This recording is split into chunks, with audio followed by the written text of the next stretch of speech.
All right. Welcome, everybody. I'm so excited to talk to you tonight about something that is very timely and, new information is coming every day about school's new essays, and there's actually lots to talk about. And I definitely will be happy to take some questions along the way. But for now, let me jump in and talk about essay writing tips and Q&A. I'm going to advance the slide. So next, and many of you know who I am. My name is Donna Bowman. I'm a senior admissions counselor at Stratus.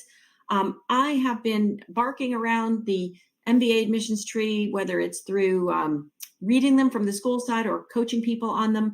And I really, the last couple of years when I got certified as a storytelling facilitator has made this job so much more fun because I now have so many more questions to ask to really help people get at what makes great and compelling essays. So that's a little bit about me. You can see I have my MBA and where my undergrad is from Kellogg and UNC for undergrad. Next slide, I'm going to talk about Stratus just really briefly. So that would advance to say, Stratus. So we are really quickly very team-based. A couple things that are different about Stratus that are different in the market is one, we're very collaborative. So when you work with Stratus on your admissions work, you get the opinion of not just your counselor, but our whole team. And there are certain times where we bring in different counselors to weigh in about different schools. You really will work with, if you're doing 4 schools with us, you might work with 7 professionals. So we're really collaborative, and that really makes our work so much fun. The second thing is for people who are really all in with us, we are with you all the way. So that means if you're doing 4 more schools with us in round 1 and you are waitlisted or denied in round 1, we are actually going to give you 2 free schools for round 2, which again, nobody else does. And that really just speaks to how we are really trying to help people have outcome, get into seats in business schools. So next slide, we're going to talk about the agenda. So here's what we're going to talk about tonight: how essays fit into holistic review, how essays can help you differentiate yourself. We're going to talk about the 3 different kinds of essays, give you essay do's and essay don'ts, and then we definitely will, I'll answer questions along the way. So first one, how do essays fit into the holistic review process? So really, and you can advance this slide too, to the next one. If you think about all the different areas that you're being assessed in and kind of give yourself a grade, to some degree, some of these things you cannot change right now, like your academics. Maybe you could try to get a little bit better by taking a course if you're weak on quant or something like that. Your work experience going in is essentially what it is. You could try to get promoted really quickly and talk about that. Your leadership and community involvement, again, is something that's happened over time. Your recommendations, the work that you've done in terms of whether or not you're going to get a recommendation or not is sort of in the tank. But essays are a place where everybody can get an A in essays if they put the time and the effort and they really kind of think about doing the best job possible. So advance the slide and we'll talk about how is it that you get an A in essays. And this is a slide, and I apologize for my sort of crude drawing, but I wanted you to see that. So on the outer level, people talk about, so when you apply, what do you do? That is something that, everybody gets to. It's on your resume, what your job is. If they look on your LinkedIn, people can see what you do. What's deeper and gets closer to that bullseye, and not everybody does a great job of doing this, but how good you are at what you do and sharing that. And some of that comes in through bullet points on your resume. Some of this comes in on, how you talk about what you've done in your essays. But that's starting to get warmer. But really, where very few essays actually get into this sweet spot, or just applications, so that that admissions person who's reading, another person who wants to do consulting or is interested in health tech or fintech or whatever, you become, they understand who you are as a person only when you really get into that why you do. Why do you do what you do? Why do you care? Why do all the things that you could do? Are you perhaps interested in sustainability? And sharing those unique and specific stories that only you can share, where, years later, your admissions person who's reading it is going to remember, oh, this is a person who, early in their life, saw the effects of climate change, and really it stayed with them. And that is what motivated them to want to work in green banking, and sharing more of that and really letting them know what drives your motivations. That's really how you get into sort of rarefied air. And that's something I want you to keep in mind as you think about your applications. And at the end of it, asking yourself, have I really conveyed somehow what drives me? Why am I differentiated? Why have I done the things that I've done? So with that, I'll go to the next slide and talk next about the 3 different kinds of essay questions. And there's goals-oriented essay questions, there's open-ended essay questions, and there's tell me about a time when. And I'll go into a little bit more detail on each of them. So first, I'm going to go into goals as essay questions. And here's a couple, and these are not as we speak, schools are changing their essays. So I don't know that this is going to be Tux this year, but historically, and this has been some of the questions. And this is actually the most common kind of essay question that schools ask, and it seems to be increasingly popular. So, Columbia asking, we have a clear sense of your professional path to date. What are your goals over the next 3 to 5 years? And what would be your long-term? And that's sort of a longer version of a goals-oriented essay. A shorter version has been something like what Tuck has done over the years. Tuck students can articulate how the distinctive Tuck MBA will advance their aspirations. Why are you pursuing an MBA and why Tuck? Booth, sometimes schools are going to also ask this in a short answer question, like what are your immediate goals? What are your long-term goals? And then how does Booth help you? So that's a little bit of an example. Stern has had an example of sort of a very short professional essay. So again, we're going to talk specifically about that in some examples later on, but that's a main one. The next one, and we can advance the slide to that, is the open-ended questions. And so for Stanford, that would be what matters most and why. Harvard has historically been, what more do we need to know? Although I think there's still some signaling that that's going to change. Those are the 2 main ones. Actually, USC Marshall has had an open-ended question. These questions are the hardest to answer, I think, and yet can be the most satisfying because you really have a big open runway, and it really behooves you to be strategic when you think about these questions and not just start answering them, but to actually look. For example, with Stanford, there are so many little bits and pieces of what's the biggest challenge in your job, or perhaps what things you're proudest of. So you really have to look at these open-ended essay questions holistically and look at all the pieces, and then kind of map out where you're sharing different things, because one of the things you don't want to do in the open-ended essays is repeat yourself and sort of share something and then share it somewhere else. So you really have to figure out where's the best place to put it. And in a lot of ways, it's the most fun because you can really think about your story and how you want to portray yourself. And I'd say it's less formulaic, and that there are many ways to do a great job answering this question. Often when I work with people on Harvard and Stanford, I see that the drafts, we can go into, 7, 8, 9 drafts. It just takes longer. It's sort of, like I said, more unique, but again, could be more rewarding because you really do think about some particularly important things. I think the Stanford, what matters most and why is a great thing for everybody to think about periodically and kind of check in. So with that, I'm going to go to the third kind of essay question, which is also super fun. And so next slide for that would be the tell me about a time questions. So yes, so tell me about, and this is an example. Yale just released theirs, and they have now given some choices, but it's still tell me about, a time you had the biggest commitment, tell me about a time that you had a community that was meaningful to you. Tell me about a time you had a significant challenge. So in these kinds of questions, and Kellogg has traditionally asked that question about leadership.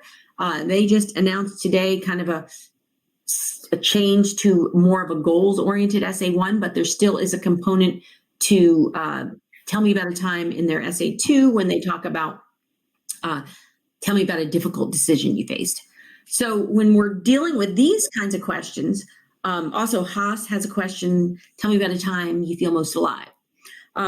So in this, it can be helpful to think about, I like to think about CAR, so challenge, action, result. So tell me about the challenge that was going on, right? Tell me about the action that you did. And one of the things that people, like maybe a mistake people make on that is just to think that somehow this action, it's always linear, like, oh, I did this and it got better and it got better and better. And the truth is life is not that way. You do something and then there's a new problem. Do something else, it's a new problem. So you really have to convey in the actions and the challenges that came up along the way to make it an interesting story. It's a boring story if everything just keeps going great, or it's a boring story or depressing story if you just have things keep getting worse and worse. So you really have to think about some movement in that. And then, kind of the result part, like, so after hearing all of this, how are you, what did you learn, or what was the result? And do some synthesizing of why this is important. I think these can be really fun. And I think the nice thing sometimes about these kinds of questions is that it's not so focused on, what the school is all about, but it really gives you a chance to share something significant about who you are. And these kinds of questions can more easily lend themselves to you getting into that bullseye of really sharing what you care about, what drives you, and things like that. So I really do enjoy the tell me about a time questions. All right, so we're going to advance the slide and we're going to talk about how can you approach these essays. So we're going to give some do's, and I'll go into detail on all this, but just high level, we're going to talk about, self-reflection. We're going to talk about your goals, themes, things that you really want the school to know about you, how you can research the programs, how you can take a structured approach to writing, and also how you can be authentic.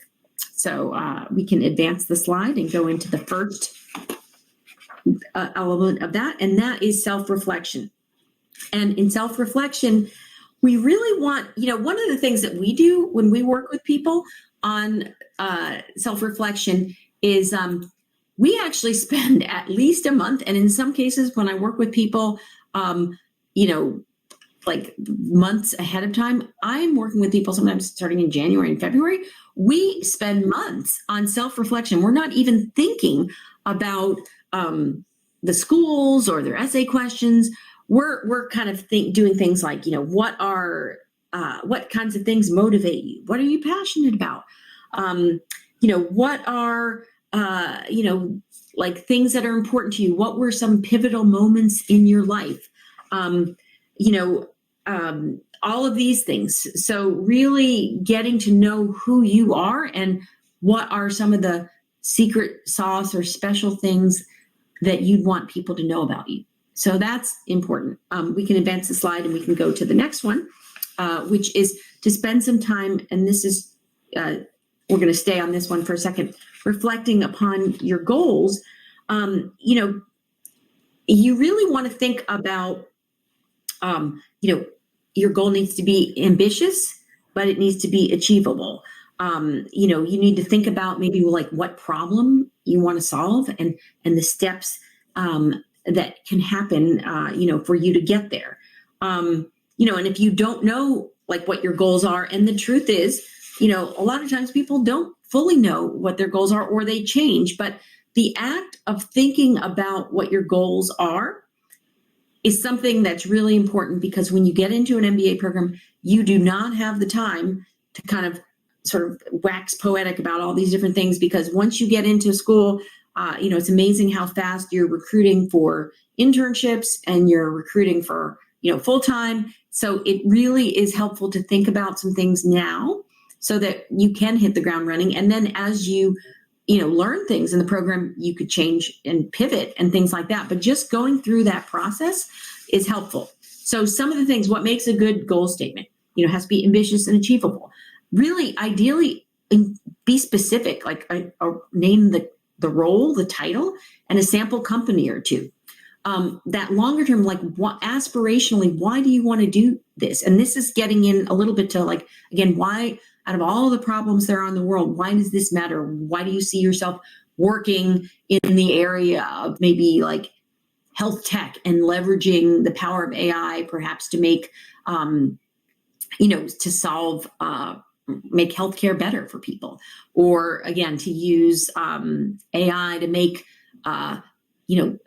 financial payments better. Just talk about that, make a connection into your own life. And that really helps logically lead into an MBA. I'm going to share the next slide and we can go into a little bit more detail on like what are some examples of good goal statements. And again, this is, yours specific, but like if someone short term, I want to work as an associate operations manager at a CPG company like P&G or PepsiCo. And longer term, because I want to be the COO at a similar firm to address growing operational challenges in the CPG industry, such as sustainable sourcing, waste reduction, and automation. In a different industry, again, innovate in the payments industry by improving access to affordable financial services for underbanked populations around the world, by becoming a product manager at a fintech payments company such as TransferWise. And then longer term, leverage my experience in fintech to join a venture capital firm and specialize in financial services related investments. And in fact, that is, this is several years ago, but a client of mine who in fact did exactly that. And it's important to think about, I'm going to be successful reaching my goals because I've developed expertise in the financial industry and operations and the unique challenges that financial institutions face in the payment space, money laundering, other regulatory compliance requirements. I like to think a little bit this also as like a math problem. Like it's whatever you've done before your MBA plus what you need still to get from your MBA equals how you're going to be ready for that post MBA job. So I think it's really important to kind of think about, what you've done in the past. If you've been a teacher and you're just jumping right in and saying, I want to get my MBA so I can work in private equity, and there's nothing in your background or, in your experience that really helps an admissions committee to sort of connect the dots, they may be, they may not believe that you're going to be able to do that. A better option would be, perhaps and maybe if you were a teacher, if you were a math teacher, I want to leverage my quantitative background and actually now I want to work in, learn more about finance and focus on investment banking and perhaps focus on trying to pivot into investment banking, where then the longer term goal is perhaps to work in private equity so that they can see that you've thought through what is realistic for you. So it's really important. And the time that you spend, we encourage our clients to do things like LinkedIn's great. You can find your doppelganger, find somebody who's doing something perhaps that you aspire to, and then work backwards and look and see the steps that they took along the way to understand, okay, these are skills that I might be able to build upon. Talk to people at the clubs in different schools to find out, okay, what kinds of companies are recruiting for people who are interested in, tech at at the schools you're interested in, or what kinds of firms are doing a lot of recruiting in marketing and tech, things like that. So really do your homework. And this really does show up in the essays, because, if you just jump into a goals essay and you say, I want to work at MBB, well, gee, that took you all of 3 seconds to come up with that. And that's really not going to differentiate you in the process. But if you take the time to find out, what consulting firms, what practices, and what offices maybe have a strong, CPG practice or a strong financial services practice, or you identify a niche consulting firm like ZS Associates that's really good at, healthcare and marketing and sales consulting problems. So those are ways that you can kind of help yourself to do a good job. Next slide we're going to go to is key themes. So again, this is really brainstorming and knowing what is important about who you are. So what we will do is spend a lot of time with our clients, again, way before we even think about essays, to kind of get at what are some of the things that are important about you. It might be that you really are very globally fluent. You have exceptional work and personal experience in understanding lots of different cultures. We want you to think about what stories you have to support that, because we're not going to tell, you don't want to just tell a school, oh, I have strong global experience. You want to show them through the stories. So it's building those stories that will amplify and just sort of explain what's unique and special about you. You could have, exceptional, understanding of technology from, just perhaps if you're an engineer and you've worked in the semiconductor industry and you understand technology at a level of depth that is just, far beyond what most people have. And that's a super strength. And that's something that's going to help you be able to maybe pivot into product management and working in tech and still working in semiconductors. Those kinds of things, you want to have those stories that really can share that.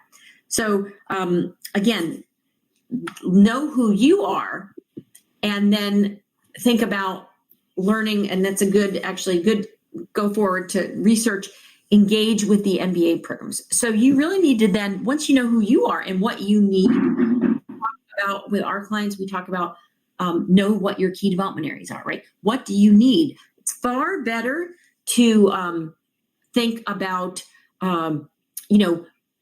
what it is that you need from the program, as opposed to, oh, I'm just interested in this school because it's top 10 program.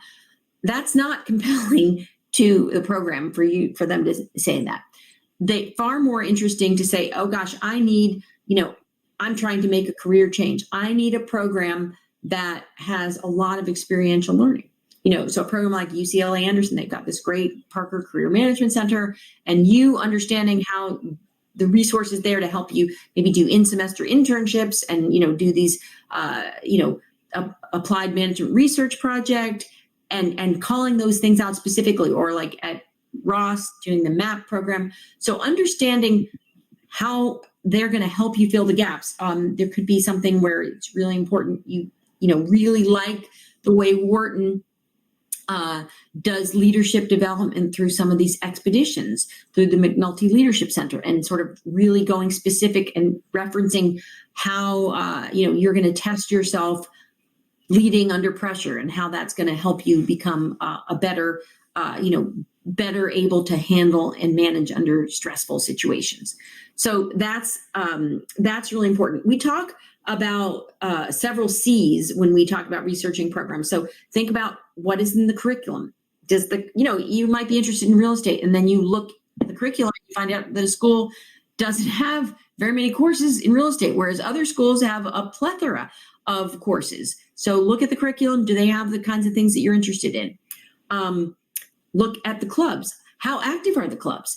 You can go, and a lot of schools will have, see a website for the club. If you see that they've got a lot of things on their website and they've got active things and they just hosted conferences and they do things, as opposed to maybe there's a club that, you see something, but they haven't updated the website in 3 years. That might be a signal that there's really not a lot of activity in that club.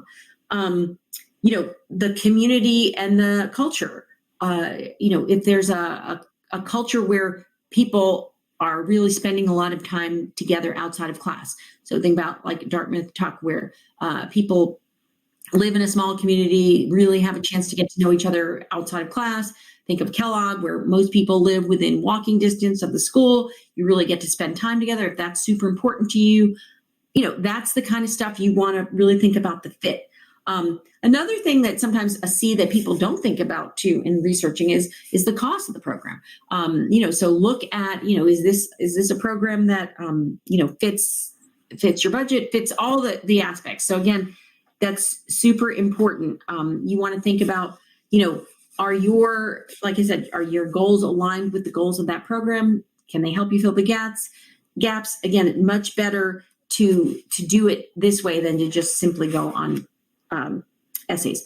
With this, I'm going to flip the slide and go to the next thing. And I'm also going to just see if there's a question. So I'm going to just jump on this. How does consulting recruiters look into student profile who is an international and making a pivot and remaining 15 years in the same industry? Does the candidate outrightly rejected? If so, does he start afresh at the bottom of the period? So I think if you're someone who's 15 years of experience, one of the things that you're going to have to do is convince the program and ultimately the consulting firm, when you get into recruiting, that you are, willing to be considered at the level that, MBA recruiting is. And when you think about the average age of someone coming out of an MBA program of experience, it's going to be more like, maybe 5 to 8 years, and you have double that. So you have to think about, hey, I'm open to do that because I'm learning a new area, or perhaps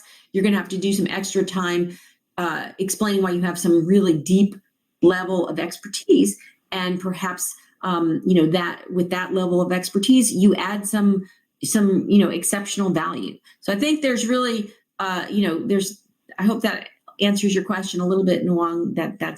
It's kind of hard to answer completely, but I think you really have to show that your approach. So structured approach to writing. Before I jump to that, the slide, before I do that, I want to stay on this slide for a second. So go back for a second. Structured approach. So it's really important. We don't just send people loose to writing. And one of the mistakes I think people make is that they just, look at this, especially these 900 word or, 600 word essays, just start writing. And you need a roadmap first. So now you can go to the next slide. And I want to give you an idea of an outline. Doesn't even have to be written. It could be like a diagram, right? So here's an example of what matters most, which is, iconic Stanford question. And you might just think, before you even start writing anything, think, okay, if climate is what matters most, I think this is a little bit like a geometric proof. Okay, so then tell me a couple of examples where your story, when you're reading it, says, oh, I see why that matters. So it may be a story about how extreme weather caused more mudslides and your family lost their home. That's an example of wow, climate change matters because people's lives are at stake. And then you might talk about another story, a story about how a community has limited access to water because there's more droughts. Again, another example where climate and the changes that are happening in climate are really, changing things. And then maybe another story about how children not being able to play outside due to increased air pollution. So again, and the mix of the stories could be from your personal life, could be from work life, could be some industry. It can be a mix, but before you even just start writing all this stuff, because sometimes people just start writing and then they go off on these tangents, and you really step back and you go have you proven to me? And it really does not matter what matters most, actually. Okay, what matters most is that you support your answer so that someone reading it says, oh, I see, you've made a case for that. You've made a case for why this is really important. And again, in this case, and one time when I was talking with the Stanford admissions director, she made the comment, it's kind of like someone who's been barking around a tree their whole life. So if you care about climate, maybe sometimes you did some things in your early life, volunteering and doing something to, environmental, or you studied environmental science in your undergrad, and then you went and worked at, a consulting firm, and then you actually went to work for a company that was actually trying to solve the problem. So really trying to look at how you've looked at a problem from multiple angles. And that is, so that's really important that your essays do that. And don't get bogged down in the details of writing before you make sure you have a good roadmap. If you've got not a good roadmap, you're going to end up not where you wanted to go. And I'm going to give you another example, and this is an example. So that's a kind of an example of, again, a different approach to an outline for an open-ended question. The next one I'm going to give is an example of how you might look at a goals outline. And again, this is just some of this is just me having a little fun with the with trying to make these slides. But in the left, before you just state your goal, like to just say, I want to be a consultant as your opening line is really not memorable. It's not intriguing. It's not catchy. So give some insight into what inspires your goals before you just jump into that. So maybe you have some story about a problem that you faced in work and why now you're interested in doing this short-term goal. Then, in the case of a traditional one like Wharton, where they really give you a long runway, then you can talk about, okay, now I need, what are the development areas? What do I need from an MBA? So after you state your goal that I actually want to work, in a product management, in tech. In order to do that, then think about what are your key development areas. So one of them might be, you really want to understand more about marketing. You never worked in marketing. So then you're going to go into some depth about how you are, the classes, the clubs, conferences, anything that's going to help you develop that. Then you might think about, okay, how am I going to develop industry expertise around tech? And what are some of the resources? The tech club, perhaps there's some kind of tech challenge or something like that. So you really want to be specific. You do not want to list, just list things without synthesizing. So that's really a key part of this. Don't just list 10 things under each thing. List one or two and really think about how that resource is going to help you advance in your quest to reach your goal. And, a third area could be something, around how I'm going to grow as a leader and what are some of the resources to leadership. So again, if you have that set, then writing becomes, much clearer, much better. You make sure that you're going to make sense. And then you can start working on the other aspects of like, how can I make sure that I'm engaging? How can I make sure that I am perhaps appropriately using humor? How am I letting my personality come through? How am I, really refining and all of that? But again, if you don't start with a good roadmap, you're just going to end up in some crazy place. So that is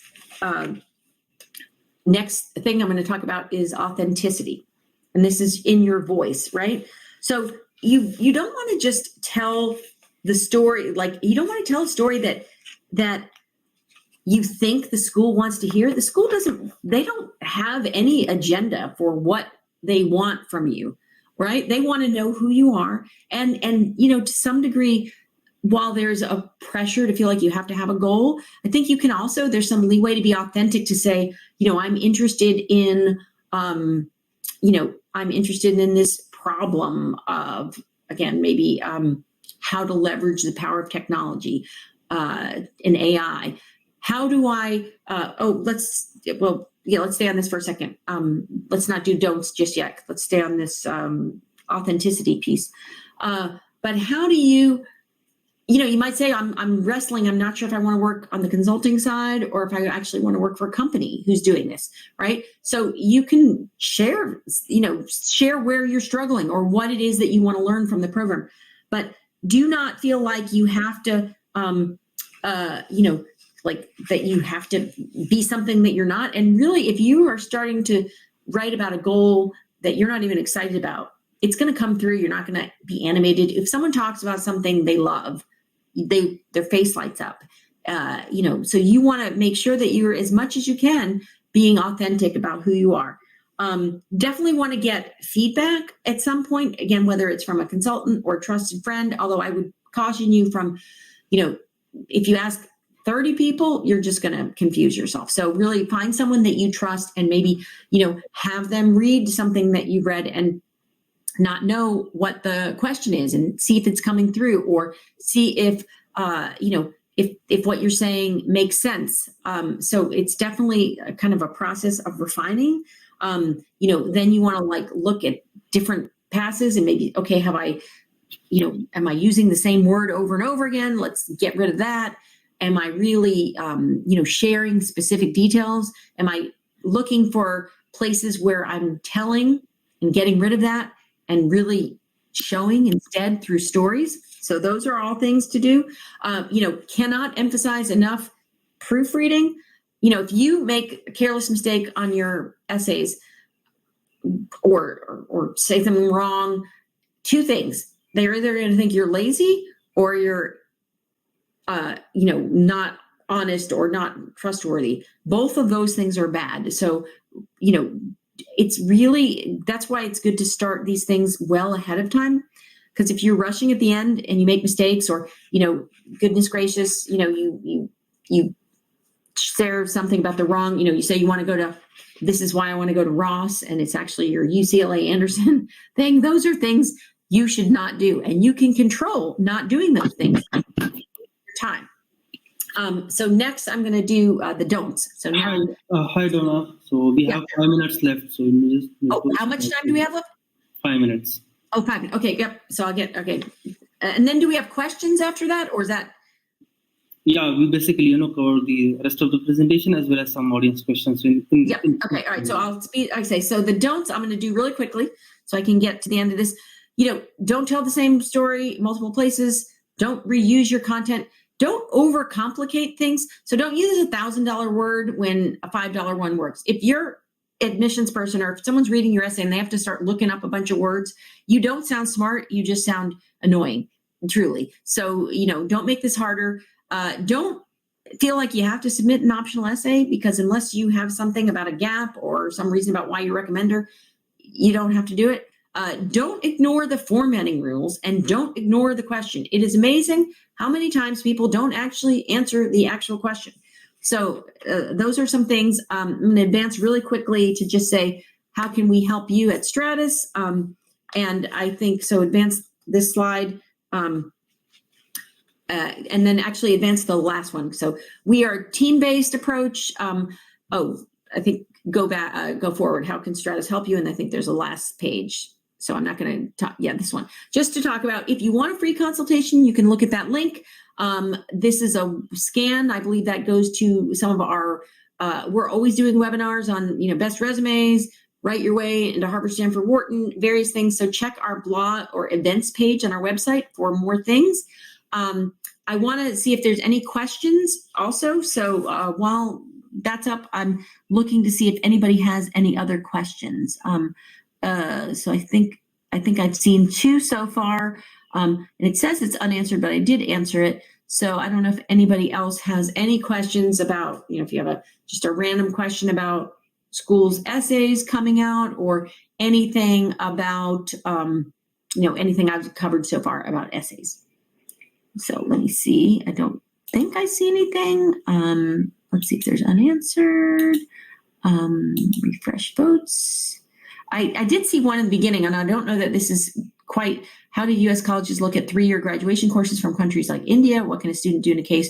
So I think actually you really just have to look, a lot of U.S. programs will take 3-year, but you have to just look at the admissions page, like what the schools on their website, when they say, who's qualified, you really just have to look, and don't waste your time if they say they don't, but a lot do.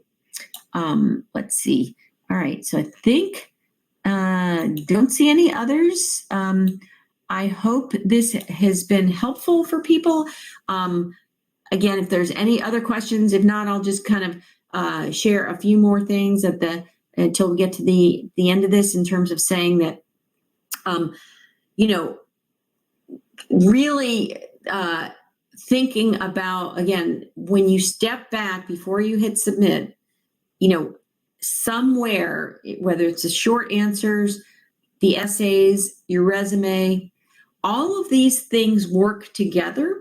So while the essays are really important, they're also there's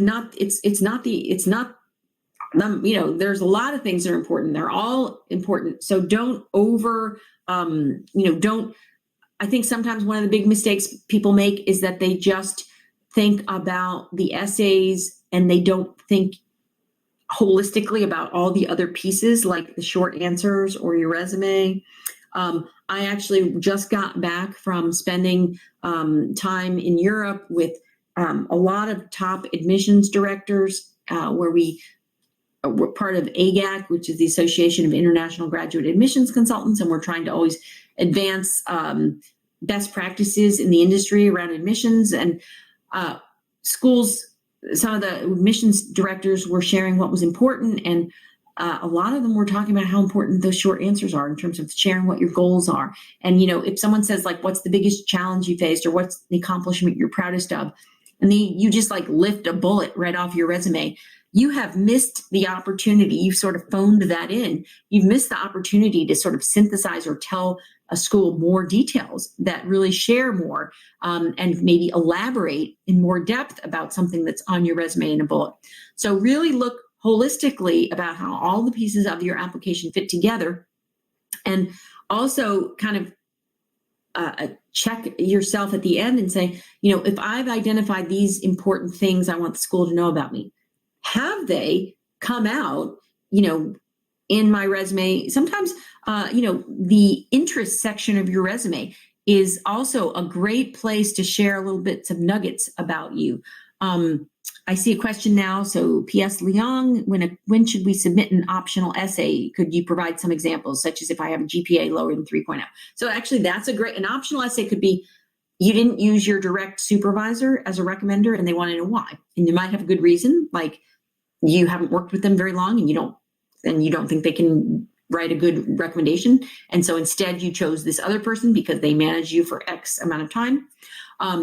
You have a low GPA and you're not making excuses, but you want to say, you know what, I just want to give some context. And it's really not even an essay as much as it is sentences. I want to give you the context that while I was in college during my freshman year, my, parent was facing a serious health challenge, and I spent a lot of time going back and forth, and that impacted my GPA. And again, you're not making an excuse, but you're just giving them context.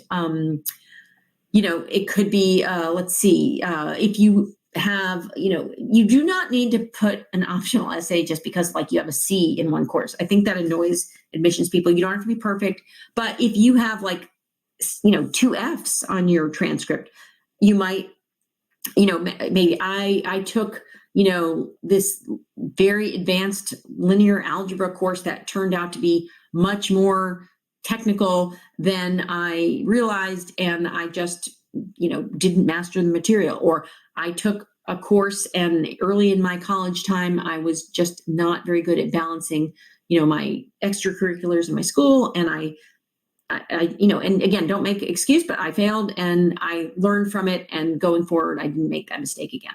So things like that, but it's just really anything that would be confusing, that you don't want to have the admissions team wonder if you have a gap in your work and you haven't been working for 6 months. Again, could be that you faced a health challenge. It could be that you, were laid off from your job and you were spending that time looking for another job, and you might want to mention the things that you did. Maybe you took some courses in that time when you had the gap. So you just really want to try to make it so that the admissions person understands your story. And if there's anything about the story that seems confusing, that you do yourself a favor by adding that in. Let's see if there's any other questions here. I don't think so. Let's see. What was I talking about before? So just on this slide, again, we have a whole team of people at Stratus. We're dealing with all these schools, all the top programs. I'm actually super excited about some of the European MBA programs. I just visited ESA in Spain, in Barcelona, super impressed by the facility and the building there. Visited HEC Paris, was just blown away by how friendly and all the opportunities students have to learn and be well positioned, to work successfully in Europe and also around the world, and how international that program is. And also INSEAD in Fontainebleau. Really, that's a very intense 10-month program, but for the right person who maybe wants to accelerate their MBA, has some good work experience, that is also a great program. So super excited to help people work on international applications, US applications. Our team at Stratus, this is what we do day in and day out. And again, we really collaborate. And the way that we work with our clients, where we really try to mimic as much as possible or pressure test what it will look like with your essays going to a school where they haven't talked to you, where they haven't had all kinds of conversations. They're just looking at your essays and your resume, and do they tell the story? That's what we do with, when you submit, a Harvard application. We have someone on our team who knows Harvard, who can look at your resume and look at how you've answered questions and kind of see, what kinds of questions or what's confusing. And you get some insight about things that you might want to sharpen before you hit final submit. So again, it's a super exciting time. I would say it's a big transition time, so that if you are, hopefully you've done a lot of your introspection, and, the schools, like I said, are really starting to, every day more schools are coming out. And this appears to be the year of the essay change. There's a lot of schools changing. Kathy says she has a question, but I don't see the question. So Kathy, if you want to type it in, I will be happy to answer it. I don't know if that's, she says she has a question, but I don't see the question. I don't know. We are okay. 5 minutes post a scheduled ending time, so we should really close. So I should just close it. Okay. Oh, hold on. Let me just see the one question and then I'll answer, because this is more. Would a disciplinary suspension while pursuing a master's impact my chances? I will say this. I'm really impressed by a lot of MBA programs. Wharton, for example, I've had clients who've had disciplinary suspensions and they get into top programs. You have to you can't run away from it. You have to own whatever you did and explain how you've grown from it. But one thing that's really nice is some of the MBA programs have it so that if you have that piece, it's not something that shows up to the general reviewer when they're first looking at you. So you're not like feeling like, that the whole time they're reading about my story, that they're thinking about this one bad day of your life. So I think you just have to, own what you did wrong and show that you've grown from it, and just know that it's just one piece of the puzzle, and that I actually have seen people who have had disciplinary suspensions be successful. And the key is you have to own it and show how you've grown.